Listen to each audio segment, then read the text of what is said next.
જરૂર ward number 9 જે વાડી પ્લોટ છે એમાં ભાજપના દિગ્ગજોએ દાવેદારી કરી છે અને એ લોકોએ તો પોતાના નામ માટે દાવેદારી કરી છે. મેં પણ ત્યાં વોર્ડ નંબર 9માંથી દાવેદારી કરી છે, પણ અમે પ્રજાના કામ કરવા માટે દાવેદારી કરી છે. એ લોકો પૈસાદાર છે, હું પાણીદાર છું, પૈસાદાર નથી. પ્રજાના કામ કરવા માટે ત્યાં મેં દાવેદારી કરી છે.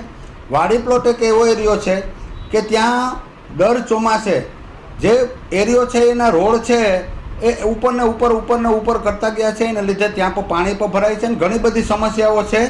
પણ જે આજે એ લોકોના ત્યાંથી મેયર બનવાના સપના છે, પણ પોરબંદરની અને વાડી પ્લોટની જનતા જે છે એ લોકો આ લોકોને સારી રીતે ઓળખે છે અને એ લોકોને જરૂર જાકારો આપશે એવી મારી આશા છે.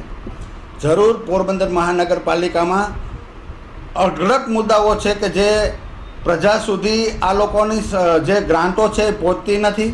ભાજપના મળતિયાઓ છે એને નવી ગ્રાન્ટોના નામ દઈને પૈસા કમાવી દેવાનો એક આ ફોર્મ્યુલો જ છે.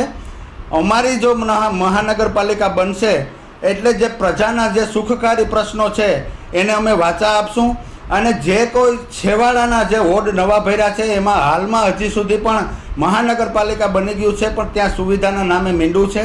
એ હરેક છેવાડાના જે એરિયાઓ છે મહાનગરપાલિકાની હરેક સુવિધાઓ ત્યાં પહોંચાડશું. પોરબંદર નગરજન હોય, નગરજનોને જે સમસ્યાઓ પડે છે, રેલવેને જે ફાટકો છે, પાણીની સમસ્યાઓ છે, સ્ટ્રીટ લાઇટની સમસ્યાઓ છે, જે ટ્રાફિકની સમસ્યાઓ છે, એ બધા જ મુદ્દાઓ ઉપર પોરબંદર કોંગ્રેસ કામ કરી અને પોરબંદરને સુખકારી પ્રશ્નો બધા હલ થાય અને જે વેરા વસૂલી છે એમાં પણ જે પ્રજાને પોહાય એવા વેરા લઈને પણ પોરબંદર મહાનગરપાલિકા અમે હલાવશું.